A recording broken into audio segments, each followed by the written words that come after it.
Assalamualaikum warahmatullahi wabarakatuh.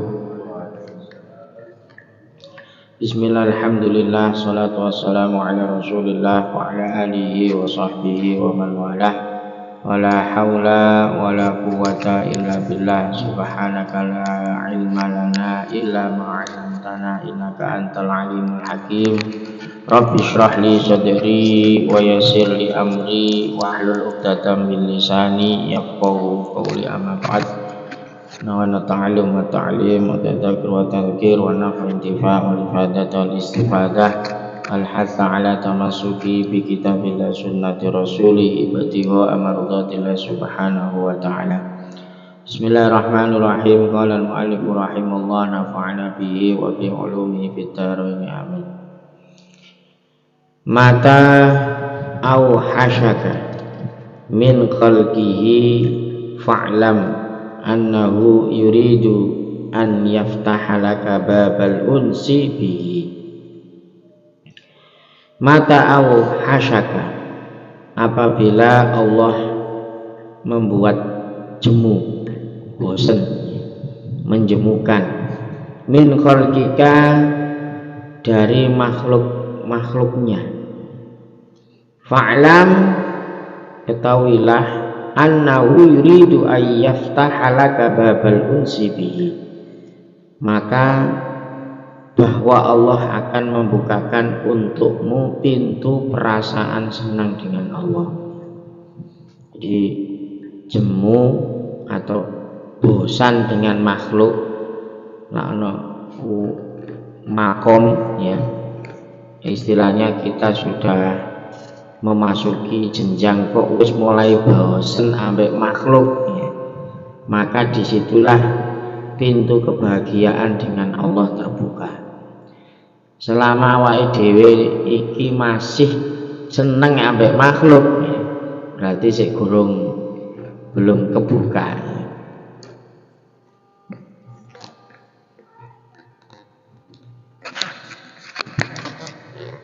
Jadi orang itu bisa mendapatkan perasaan senang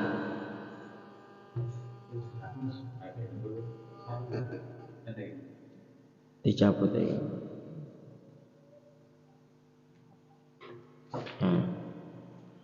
Orang itu bisa mendapatkan perasaan senang dengan Allah kalau ia itu sudah jemu dengan manusia. Maksudnya jemu ini merasa tidak nyaman, ya. Nyamannya itu kalau dekat dengan Allah subhanahu wa ta'ala. Jadi tidak menghendaki manusia, merasa bahwa manusia itu tidak ada manfaat baginya. Podo-podo makhluk ini.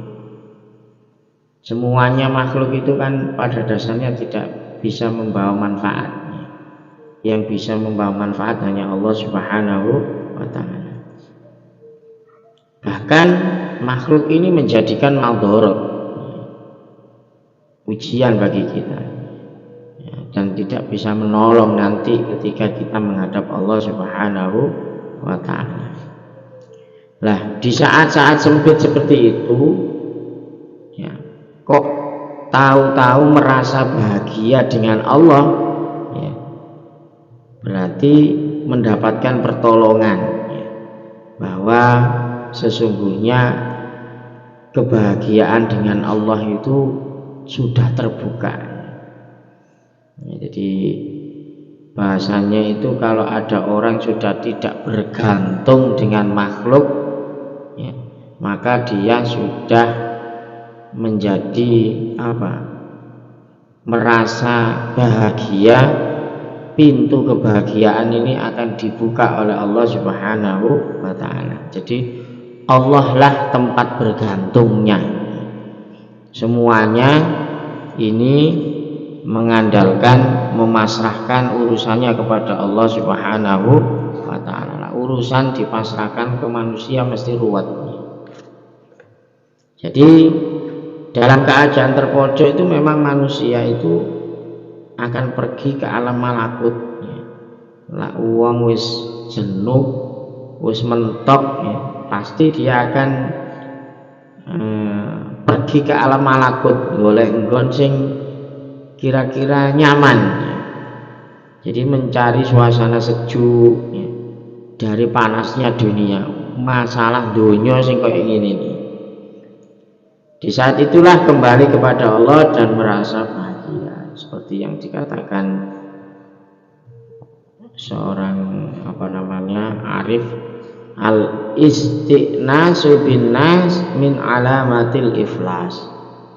Merasa senang bergaul dengan manusia adalah tanda kebangkrutan. Sekali lagi kita ini belajar ilmu hakikatnya. Belajar ilmu hakikat itu ya wis ya gini ini ya. Tidak menganggap sama sekali dunia atau makhluk ya. Karena memang pada hakikatnya hanya Allah ya. Tidak ada makhluk yang bisa memberi manfaat ya. Bahkan bisa menjadi madharat ya. Makanya al istiqnasu bin nas min alamatil iflas. Merasa senang duwe dekengan menungso iku lho seneng. Ngandalno menungso ya. Saya punya bos, saya punya ini ya. Jadi merasa senang bergaul dengan manusia adalah tanda kebangkrutan. Itulah tanda-tanda kebangkrutan. Ini dilihat dari kacamata hakikat seperti itu. Makanya bila orang ini diberi perasaan gembira dengan Allah ya, maka ia akan jemu dengan selain Allah ya. Wis diberi kegembiraan nikmati ibadah, maka dia tidak suka selain Allah Subhanahu wa ta'ala. Sama dengan manusia itu, kalau sudah kadung matanya tertuju kepada satu hal yang dia segani, yang dia cintai, yang dia idolakan, itu yang lain akan tidak ada manfaatnya gitu. Ini gambarannya seperti itu.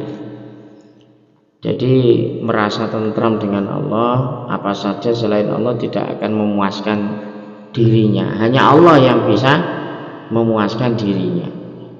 Ini kalau ada orang yang sudah makom, istilahnya dari mujahadah dan istiqomahnya itu akan menemukan hal seperti ini.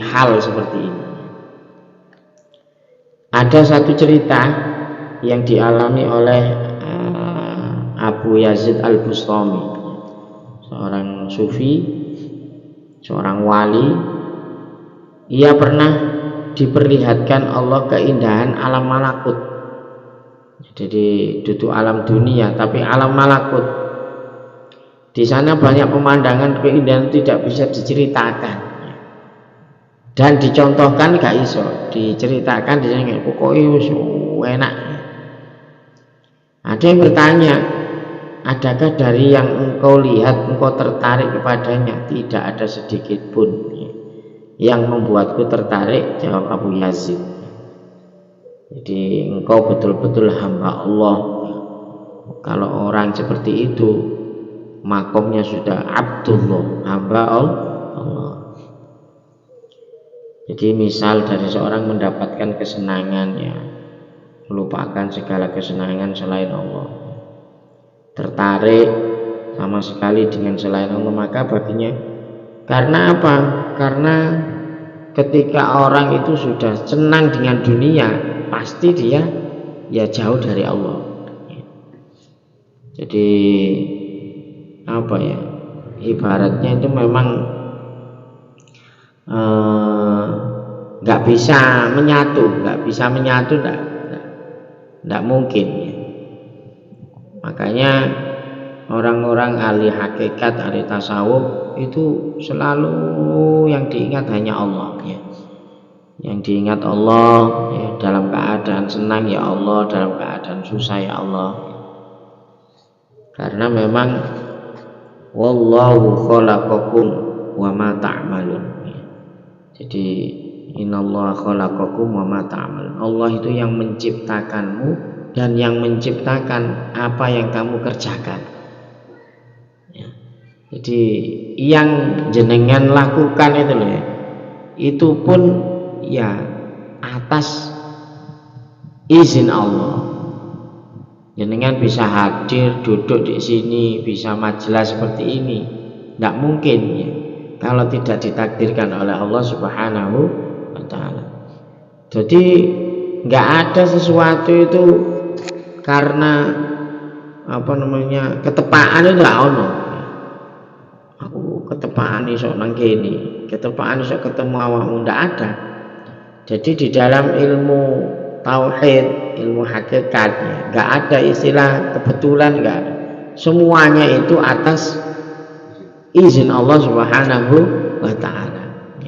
Nak menungso kan biasa wis ngono iku, nak makome makom syariat ya. Wis aku kok ketepaan oleh ini ketepaan jadi enggak enak ketepaan itu ya.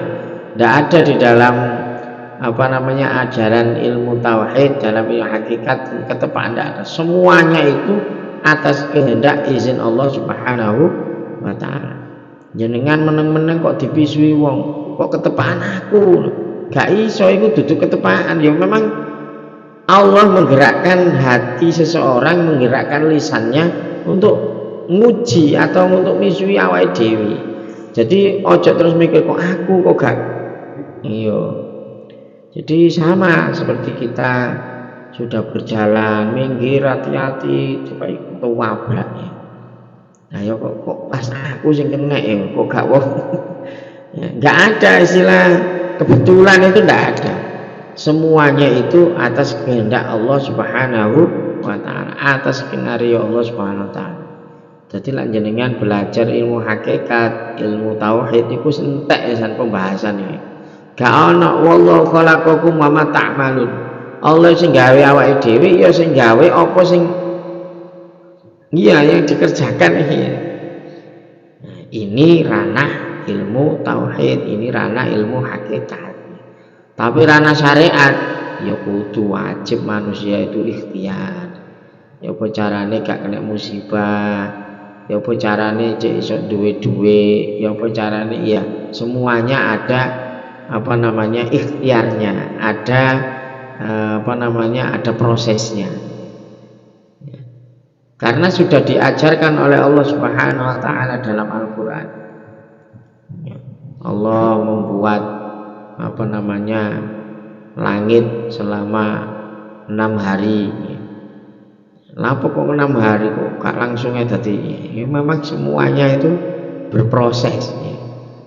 Jadi ini menunjukkan bahwa manusia itu memang hanya menjalankan takdir Allah Subhanahu wa Ta'ala. Wis ono perintah ini lakonono. Apa yang menjadi perintah wajib kita laksanakan.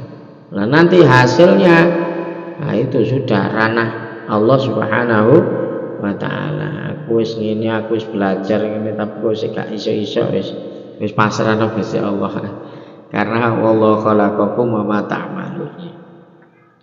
Jadi menjadi ketetapan Allah para orang yang digolongkan Allah sebagai ahlul unsi, orang yang merasa gembira dengan Allah, maka ia akan dijemukan, dimuakkan dengan manusia dan makhluknya.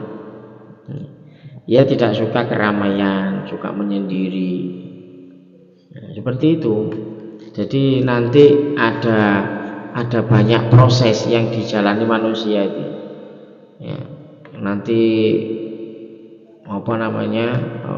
dalam pencarian, ya, habis itu menemukan ketenangan dan tidak mau ketemu manusia, tidak mau hubungan dengan makhluknya. Seperti itu nanti proses. Tapi nanti kalau sudah tahu, sudah berproses, nanti akan dikembalikan lagi untuk keluar ya, atau berdakwah di jalan Allah Subhanahu wa Ta'ala. Jadi berproses. Jadi Allah mengilhami untuk berzikir, kok moro-moro seneng wiritan, ya suka membersihkan hati. Nah, setelah hatinya kuat, imannya kokoh, ya makrifatnya bertambah, ya Allah mengumpulkannya kembali dengan manusia. Lak wis ngono, mari ngono terus didokno iki nih. Didokno apa namanya? Tensinya. Asale muak sekali. Jadi engko ngono lak jenengan lak mlaku temenan ya. Mbok awake dhewe sok tutuk tak kae. Engko jenengan itu lama-lama kalau memang benar-benar mencari Tuhan, mencari Allah dengan mujahadah istiqomah, nanti akan diketemukan waktu yang wis benci ambek makhluk, wis gak kepengin kepethuk menungso. Jadi dia akan nyaman bersendiri, beribadah kepada Allah Subhanahu wa taala. Tapi nanti akan kembali lagi. Jadi makanya jangan heran kalau ada orang makome gak gelem petuk wong. Memang halnya seperti itu. Nah, halnya dia masih seperti itu. Lagi asik-asiknya dengan Allah Subhanahu wa taala, ndak mau ketemu. Nah, kan ada seorang ulama. Ya, jadi wis cara ngono muak, wah menungso iku wis belenak lah gitu. Ya. Jadi berproses. Jadi nanti ketika sudah imannya kokoh, makrifatnya akan dikembalikan, sudah tidak pengaruh, lak wis ambek menungso gak pengaruh lah di di balekno meneh serawung ambek manusia. Tapi makomnya sudah ndak ngaruh sudah.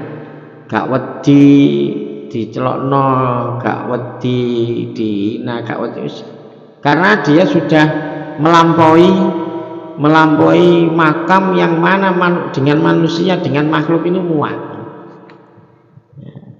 Kira-kira awake dhewe kapan wis mboten ndi. Jadi ketika dia sudah kembali, terpengaruh lagi, perlu diperbaiki, terjun lagi ke manusia, tapi dengan kekuatan keimanan kepada Allah Subhanahu wa taala. Jadi ia tidak akan rusak walau dengan ujian apapun, karena sudah melalui proses. Ini ada mencontohkan seperti seperti lampu templek atau lilin atau lampu kecil ya. Kalau ini masih kecil kok ditokno ya mati kena angin ya. Jadi ketika kita punya kekuatan cilik kok wis diculno nang jaba ya, otomatis akan kena terjangan angin titik wis mati. Itu ibaratnya kalau belum berproses seperti itu, ilmune gurung cukup ya, keimanannya belum ada, makrifatnya belum punya, dia senang dengan manusia, artinya wis langsung terjun serawung itu wis gampang kena pengaruh ya, kena angin ya, bisa mati bareng. Itu gambarannya seperti itu. Tapi kalau api ini sudah besar ya wis gede ya. Ibaratnya iku wis koyo api unggun ngono iku, masuk di dalan jaba kena angin tambah tambah besar ya. Karena sudah punya modal kekuatan keimanan makrifat kepada Allah Subhanahu wa taala. Semakin angin besar, api semakin nyalanya juga besar. Begitu juga gambarannya orang soleh ya, orang wali yang berada di masyarakat, maka tidak akan terpengaruh. Makanya kayak Habib Segaf yang di Hall Gresik itu Abu Bakar Segaf itu kan dulu berapa tahun itu tidak keluar, sampai ada isyarah untuk keluar baru keluar. Lah wis melalui proses ngono metu iku wis gak ngaruh ya. Cara ngono donya wis gak terperdaya. Seperti ibarat api itu, apinya sudah besar, gak gampang kena angin ya. Nabi kita sendiri, Nabi Muhammad SAW ini mendapat risalah. Sebelumnya itu ya berkhulwat di Gua Hiro, ya. Di nguatno batin, ya. Nguatkan batin sampai berhari-hari, ya. Sampai mendapat pemberian dari Allah dan hati yang bersih bercahaya, maka Allah menyuruhnya keluar dari gua. Artinya wis upayae berdakwah. Makanya di surat Ad-Duha ayat 7, wa wajadaka dhallan fahada. Dia temukan engkau dalam keadaan bingung, maka dia memberi petunjuk. Maksudnya bingung apa? Kanjeng Nabi iki, aku iki nerusno nang guwa dengan kenikmatan bersama Allah, apa aku kudu metu, ya. Harus keluar, ya. Harus berdakwah. Akhirnya Allah memberi petunjuk kepadanya untuk berdakwah dan memberi manfaat kepada orang lain karena sudah kuat secara batinnya. Jadi seperti itu proses-prosesnya seorang wali, proses-prosesnya seorang salafun saleh dulu, ya, itu mesti diawali dengan bahasanya kalau ya lawang Jawa topo ya. Nah ini tapi sekarang zaman akhir kan, zaman dulu itu seperti itu. Zaman sekarang ini gimana? Ini kalau zaman sekarang orang ini wis enggak standar lagi seperti dulu, ya. Jadi antara kemaksiatan dengan ketaatan itu gak imbang, sehingga kita sebagai muslim, ya, sebagai orang yang terkena khitab hukum, nah, kita sudah harus ngikuti sunnah Nabi, ya balighu anni walau ayah, ya balighu anni walau ayah, wis sampaikan kepadaku walaupun satu ayat. Artinya apa? Ngimbangi sudah, ngimbangi. Ketika zaman medsos seperti ini, zaman internet, zaman TikTok, zaman YouTube, ya, kalau kita nggak ngimbangi dengan kebaikan-kebaikan, yo isinya yo elek-elek, ya. Jadi sekarang ini bahasanya itu kita ini muncul itu untuk ngimbangi apa yang terjadi yang sudah tidak terkendali. Bahasanya itu cara awake dhewe wis kepeksa kuno wis metu nggawa pentung nggawa apa wis umpamane. Nah, apakah kita terus singidan, ya? Apakah kita itu harus entek, ya? Akhirnya apa? Akhirnya ya wis ayo metu bareng-bareng wis, ya. Endi sing kuat sing yang ini yang dipakai ulama-ulama mutaakhirin zaman sekarang, ya. Jadi ada yang ditanya, apakah kalau zaman seperti ini kita masih layak untuk tahannus? Sing alim-alim iku topo, ya. Nah iki sing alim-alim topo wong iki musune wis iya. Jadi ndak bisa. Akhirnya ya wis harus kita muncul, ya. Makanya kemarin saya ngobrol dengan Habib Pajak itu, ya, yang punya adik tidak pernah keluar itu, adiknya padahal alim, ya. Itu ya gitu, karena dia guru-gurunya itu orang yang sudah jadi dia merasa saya belum waktunya, atau saya nanti kalau menyampaikan ilmu nanti akan dipertanggungjawabkan di hadapan Allah, apakah ilmu yang saya sampaikan ini sudah layak atau tidak gitu. Jadi pandangannya seperti itu. Ya boleh-boleh saja memang. Tapi kan akhirnya kita semakin kalah dengan kemaksiatan yang sudah bahasanya itu sudah menguasai di segala lini ya. Jadi saiki nak jare Gus Ba zaman wong apik kudu ndudono apike ngono lho. Ya saya ayo wis lagak wong apik gak gelem ndudono apike akan terisi dengan orang-orang yang tidak baik. Ayo lakuno dolinan medsos, dolinan YouTube, awake dhewe dolinan YouTube tapi diiseni yang baik, diiseni ngaji, diiseni seperti itu.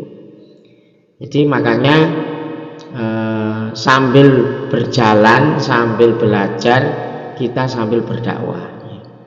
Ini yang diambil thariqahnya Alawiyin ya, khususnya Habib Umar itu seperti itu ya. Ayo harus kita keluar ya, berdakwah ya. Bagaimana dengan ilmu yang kita punya yang masih ya wis sambil belajar ya, sambil belajar karena sudah sudah ketinggalan kalau kita harus tahanus dulu, harus sembunyi dulu ya nggak ada waktu istilahnya karena zamannya sudah zaman fitnah. Jadi seperti itu. Kalau dulu memang sekali lagi sebelum keluar berdakwah itu harus nguatno batine dhisik ya. Nguatno batine dhisik.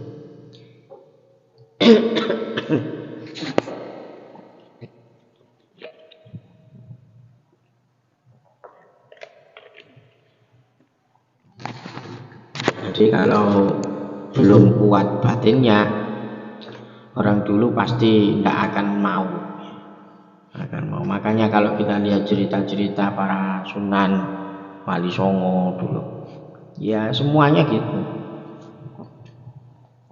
Sunan Kalijogo, opo sih Nunggoke Kali. Ya.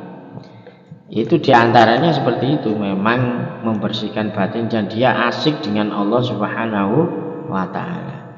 Nanti baru pada level berikutnya sudah kuat ya, dia akan kembali ke manusia ya. Awalnya muak sekali dengan manusia karena apa? Karena memang bertentangan jauh. Sesuatu makhluk ya menurut orang-orang ahli hakikat ini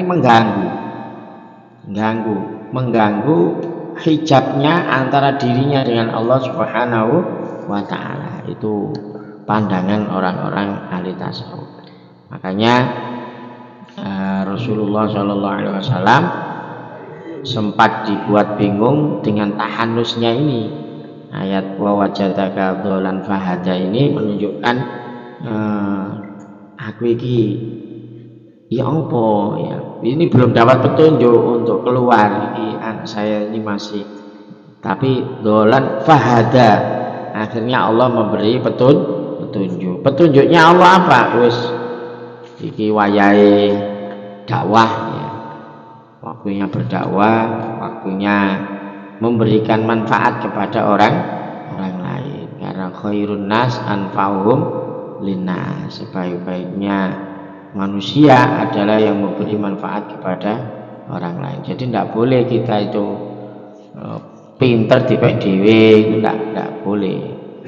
Jadi apa caranya menyebar kebaikan kepada orang lain? Apa yang kita punya ya, kemampuan apa yang kita punya zaman sekarang ya, mari kita sumbangkan untuk dakwah, untuk menyebarkan agamanya Allah Subhanahu wa ta'ala, syariatnya Nabi Muhammad sallallahu alaihi wasallam.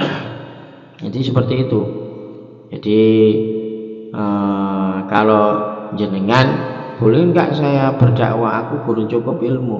Ya boleh, tapi niatnya itu tadi berdakwah sambil belajar ya.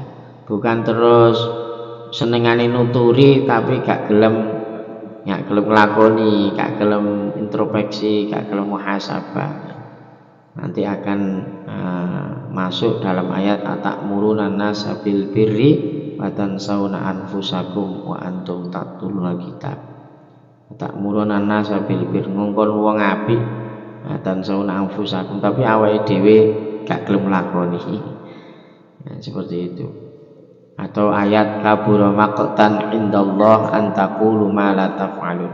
Termasuk orang yang dibenci oleh Allah indallah an taqulu, dia itu mengucap senengane ceramah ma la taf'alun, tapi dia tidak mau melakukan. Semoga kita dijauhkan dari sifat seperti itu. Semoga kita terus bisa istiqomah di jalan Allah Subhanahu wa taala dengan kemampuan kita masing-masing.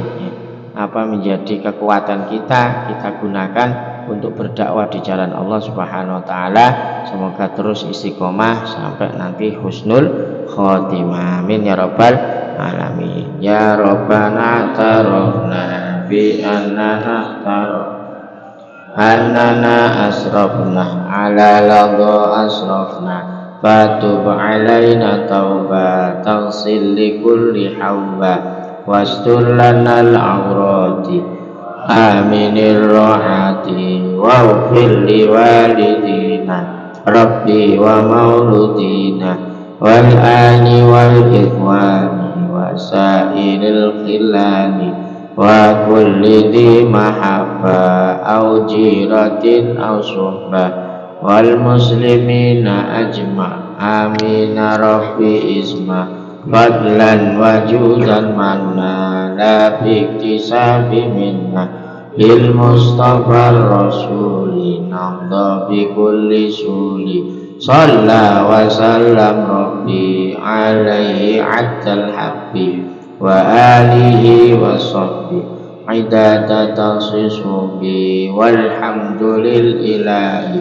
bil baqi wa tanai subhana rabbika rabbil izzati amma yasifun wa salamun alal mursalin walhamdulillahi rabbil alamin. Assalamualaikum warahmatullahi wabarakatuh.